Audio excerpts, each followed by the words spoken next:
Hello and welcome to Ula Tea Leaf Readings. My name is Lenor and today I'm going to be reading your tea leaves. This is a horoscope for Leo. If Leo is your solar, lunar, ascendant/rising sign, then this is a message for you. Okay, let's get started.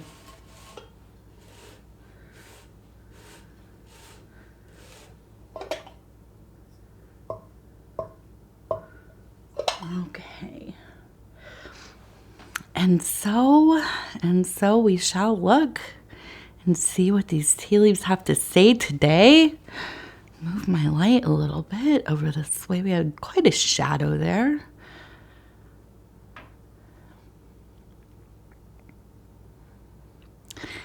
And our card for this reading is the Two of Discs. So this is a energy of change, kind of an exchange of energies flowing together. And this really does make sense. Just looking at, immediately I saw we have a person here, okay, and then we have another person here, hand in hand, facing one another, almost kind of in a position of union. And then we have a heart right here. Okay, so I do think that there is a strong sense of coming together, of things feeling well and balanced. I don't know that this is a romantic union necessarily, although the heart, it makes you think maybe that is. But this figure is reaching into the metaphysical here, right on the rim. So it leads me to believe more so than some kind of amorous entanglement or even kind of a marital union of some kind. I do think that this is kind of the combining of the physical, okay, because this is this physical space on the lower plane here, on the incline, emotional, on the rim, metaphysical. Okay, so a combining of your mundane life with your emotional and spiritual, beliefs, inclinations, motivations, inspirations, and all of the. So, and you know what, Leo, I think that when we get to this place where we find a way to draw upon those interior things that really are quite moving to us, maybe even the most central moving aspects of our existence, the things that impassion us to do whatever it is we do. Often these are our virtues, things like love, right? Honoring our devotion to the divine, to our family, whatever it is, our work. We could get deeper into the psychological drives. There are many of those, death drive and the love and the anima and animus and all these things. But for this, I think really this is kind of taking those philosophies and maybe religious beliefs or spiritual practices, understandings, and implementing them in your daily life, where you go through your day, your routine, maybe adding some things like meditation, prayer, maybe even going into a career that is focused on spiritual work. Maybe you are a healer. Maybe you, do something not dissimilar to reading tea leaves. You're a diviner, you scry, clairvoyant, intuitive, whatever it is. I could see you getting into a place where, we do the work, we make the money. It's kind of the, regular grind that, we've all done. The regular 9 to 5s, getting into career paths that maybe are meaningful in some ways, but it's lacking that thing that really kind of sparks some kind of joy or fulfillment in us. And then getting to a point in your life where you decide, I need to do something about this. This is a time when I am ready to, begin this more serious work. In work, I mean spiritual work, religious work, emotional work, whatever you call it, whatever it looks like for you. And then bringing that into your daily life. One thing I can, also use personally as an example is getting involved in, I'm in recovery for substance abuse, so I do 12-step, and being involved in these kinds of systems, groupings of people, it's therapy in a lot of ways. It feels like therapy, but it's also there's a lot of room for spirituality and expressing spirituality. Okay, so not only doesn't have to be where you're making your money, but this could be where you are building your emotional and spiritual resources as well. Excuse me, I am still sick, as you can hear, and I am trying to hold these coughs back, but they just come sometimes. So and this can be within volunteer work or anything like this. So I really see that this being kind of a place of power for you, really and truly, a rising consciousness and kind of this energetic output. Okay. Now I want to turn it this way. And I see we have a person who is wearing maybe a dress or a robe of some kind. It looks like some kind of wilderness deity, maybe. But I feel like this is you kind of in that form of being out there in nature, right? Being very close to whatever it is, plants, animals, and so on. Now we have a bird, okay? And it looks like feeding this bird.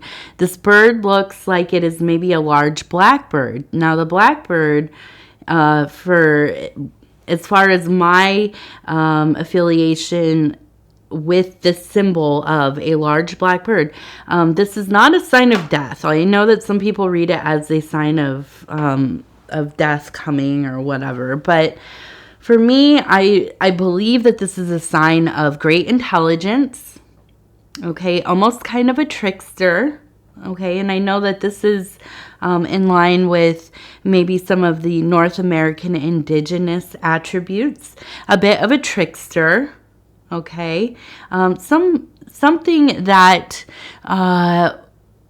there is an exchange here, and this really feeds into that Two of Discs energy. Now, if you've ever watched any videos about ravens or crows, you will know that when you befriend one, when one befriends you, is really actually how it works. They will bring you gifts in exchange for whatever you're giving them. Probably, sunflower seeds or peanuts or something. And they will bring you little shinies and little pieces of whatever that they find. And so when I see this symbol and I see that there is this kind of connection. There's a nonstop connection between the two. I feel that you are very much in tune with your backyard spirits, as I like to call them, the animals around your home, your household deities. Okay, these are the watchers of your home. In ancient times, there were many of them for probably every piece of the home, right? Your hearth and your doorways and windows and probably the toilets and, well, I don't know, I guess the whatever kind of pan or whatever they had, or, so on. Storage for your food, your all the many things. You get what I'm talking about. But there were many intelligences and deities. And, it was not uncommon to leave them offerings or talk to them or, honor them in certain ways so they could look after you. And I am a very superstitious person. I try not to be all the time, but I am. And I do believe that when we are in harmony with the beings around our house, the plants, animals, minerals, and so on, we are looked after, right? They watch over you. And so I feel like this is something that your consciousness is turning towards. Maybe you're already there. Maybe you are somebody that likes to be out in your garden, somebody who feeds the birds, watches the birds, animals, squirrels, whatever. It seems to me that this is a really important stream of inspiration for you. Not only that, I think it is a safety in your life as well. I feel like you are very protected. And so, I think this is kind of the universe doing its little thing where it lets you know, confirming that you are in good stance, right? You're in a good position. So keep it up, continue to do what you're doing because it is important. It's important for us to take care of the things around us and to, be taken care of as well. We are all family after all. Okay, and now we have a person here and a small child. We also have a lamp here. So I feel like there's almost a sense of educating somebody in your life, some kind of mentorship. And I believe that this is something that is quite meaningful for you as well. And I think that this is... it's something that has changed your life. And young people they do change our life. They change how we feel about things. They change how we see the world. And I think in some ways this has renewed your interest in, maybe literature or education, mathematics or sciences, histories, or whatever it is. And it's given you a good reason to continue to not only educate yourself, but find ways to help form the education of this younger person. Now, if this is not happening actively, it maybe is a good idea to think about doing some kind of tutoring, finding somewhere to volunteer. There are always places like your library or community centers, or I know the YMCA has mentor programs. And, I think this is maybe another place where you could put some of your energies that maybe will not only be helpful to your community, your family, your child, but really ultimately very valuable to you and the time that you put into this. Okay? And the thing about, helping a child learn is that it is a good excuse to read all kinds of books. I really love children's books. I do. And it's actually like kind of... it's inspired me to get back into reading manga and things, and just enjoying learning about all these different little facts and so on that I probably wouldn't be doing if I didn't have a kid. So definitely quite a treat and a privilege, really. Okay, so we have the 5 here, kind of like a card, like you would see on a playing card. So we have 5, and that seems important. The number 5. Let me see, we have a mushroom next to it. We have somebody who's kind of walking past.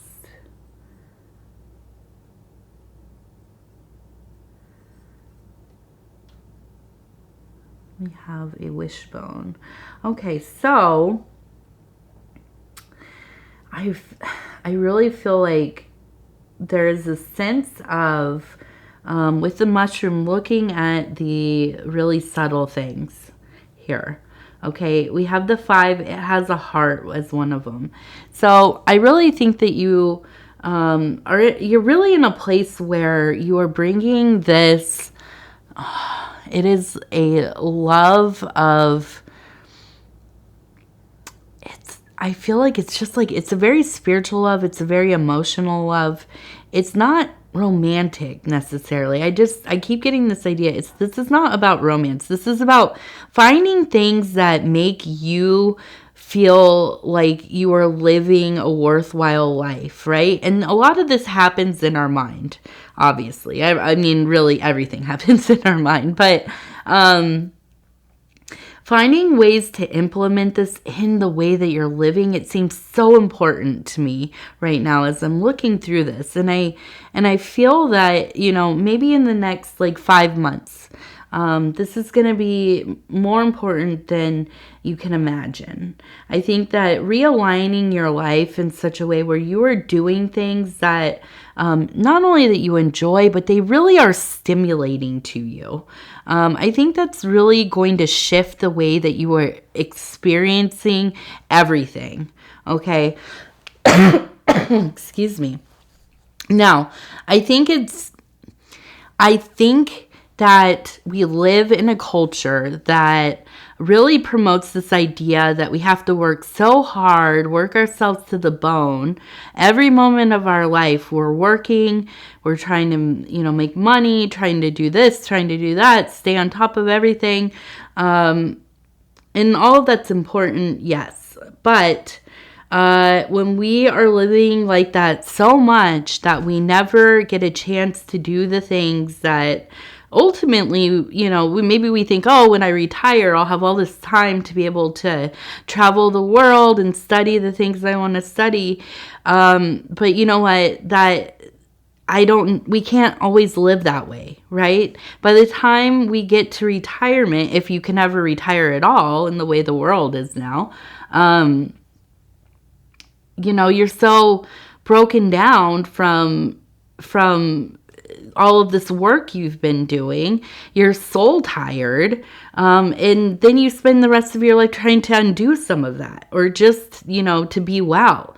And so we must find time. We must find the time to look at the little things. We cannot feel guilty for taking care of not only our physicality, but our mind, our emotions, our spiritual relationship with everything that is around us. We must find the passion in our lives. Why else are we here, right? I don't know. I don't know why else we would be here. So I think really living in your passion, finding ways to do that. And I don't mean just immersing yourself in a life of leisure. Very few of us ever get a chance to do that. But I really mean finding passions in these subtle things, in these little moments throughout your day, even if it's only 4 or 5 minutes, 10 minutes, 15 minutes a day, whatever. Finding ways to have those things for yourself, okay? And I think this is where that divine love comes from. This is how we spark great fortune in our life. This is how we access those energies. Okay. And I do. And I see we have the wishbone.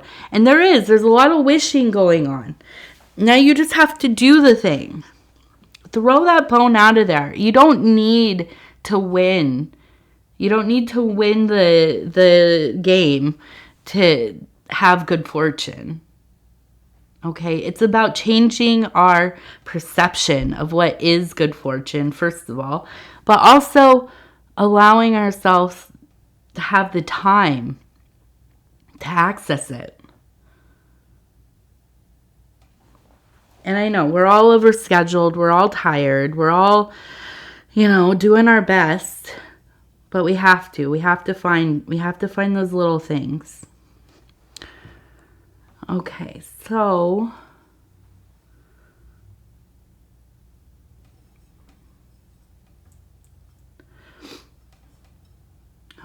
I see we have a lot of air coming through in this one. We have a person standing there. It looks like they're kind of being blown through by the wind, okay? And when I see this really is like a calling to get rid of stagnant energies in your life. I love to use the example of when we need to use something like stimming, where you are having anxiety, you're dissociative, you are feeling big emotions, and we have to find a way to somehow experience those, but also let them go, not hold on to them. Things like changing your body temperature, going into the shower and taking a cooler shower. If you're feeling depressed and a lot of, like crying, sobbing, then take a warmer shower. For anger and anxiety, maybe a little cooler, okay?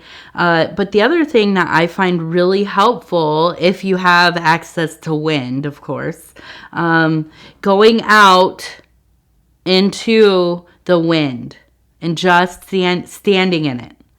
Letting it take away that anxiety, take away that stagnant energy. Another thing, when you have a day where the temperature is agreeable, open your windows. Get fresh air through your house. Get all the stagnant energy out of the little corners of your rooms.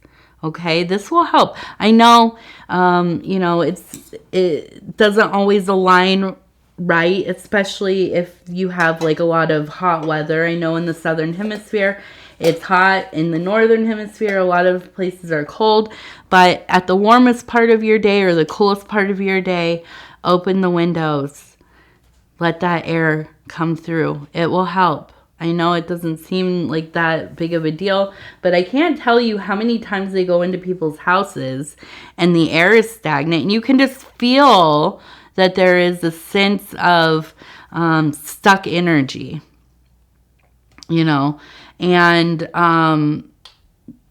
want to live in that.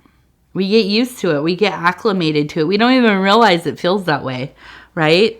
So just make it part of your ritual, right? Your daily routine whenever you can, right? So let's see, where is the thing for this? Okay, so we have the Dreamer's Deck, 40 Affirmations for Pursuing Your Dreams from the I Know collection.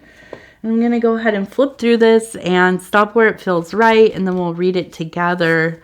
We'll see how this fits in with this reading. It says, I know that nothing can get in the way of what is meant for me. I am on the right path. Yeah. Even if we don't understand it, even if it seems quite terrible, the terrible does show up in our lives sometimes. But you're right where you're supposed to be. And I'm not somebody who likes to romanticize suffering or anything, but, it is part of life. We will suffer. If we're alive, we will suffer at some point. So keep on. You are in the right place and you are on the right the right path for sure. Okay, so I'm going to go ahead and say thank you so much for spending this time with me, Leo. It is always such an honor to be able to bring these messages to you. If you would be so kind as to like the video, it really helps the channel. And if you have not subscribed yet, please think about doing so. You can hit that little bell. It'll let you know when the next videos are coming out. I don't want you to miss any. So that is helpful step to take. And if you would like to leave a comment, please do. I read them all. They mean a lot to me. They really do. So, Leo, we will talk in a few days. I love you very much, and I hope you have a wonderful day, wonderful evening, and bye-bye.